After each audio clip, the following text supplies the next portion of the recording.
Hi, my name is Zane Court and welcome to Ea3007 nitrogen runoff presentation. This video will focus on nitrogen runoff and its implications, specifically how it impacts the environment in Far North Queensland and what is being done to reduce and monitor it. But first of all, we need to understand what the nitrogen cycle is and how it turns into nitrogen pollution.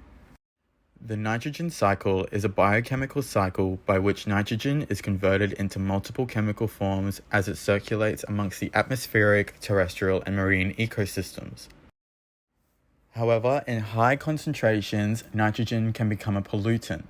Nitrogen pollution is the process where too many nutrients, mainly nitrogen and phosphorus, are added to bodies of water and can act like a fertilizer, causing excessive growth of algae. Nitrogen can run off the land in urban areas where lawn and garden fertilizers are being used.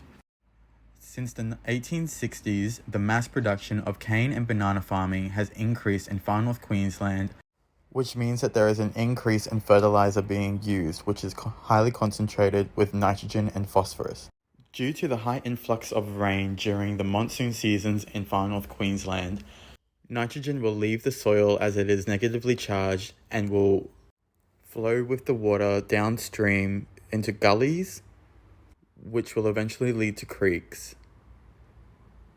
These creeks can eventually lead to dams and other catchment areas, which will eventually flow downstream to the ocean. In Queensland, this can be quite problematic as the Great Barrier Reef is along our coastline. The Great Barrier Reef is highly sensitive to nitrogen levels, and with the increase of nitrogen from fertilizers, this can be detrimental to the Great Barrier Reef's health. As I mentioned before, nitrogen can also increase an excessive amount of algae blooming. This can clog up waterways and pollute different river systems, thus causing a lack of oxygen within the ecosystem. Due to the impact that nitrogen pollution can cause on the environment and waterways, it is crucial that we monitor nitrogen levels within water streams, as it will not only impact the environment, but it can also impact other industries such as tourism and the social and economical value of Queensland. So now we are going to get into what is being done to reduce and monitor nitrogen levels in Far North Queensland. Tony Webster is an agronomist that works at CSIRO and focuses on cane farming and the impacts and implications of nitrogen runoff within the cane farming industry of Cairns region.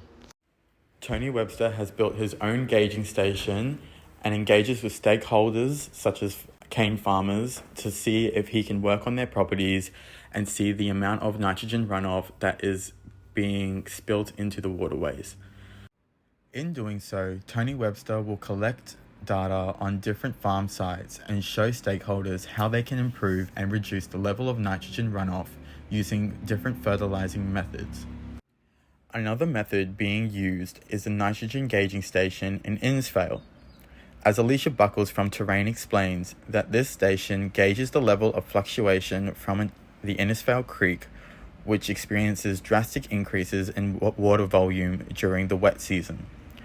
This gauging station is vital and placed in this area as Innisfail's surrounding areas is predominantly used for agriculture and farming. This station collects data daily, as this data can be used to produce graphs which are shown to farmers to give them a visual representation of nitrogen. Alicia's team can also give advice on different practices to farmers to reduce the amount of nitrogen being used on their farms.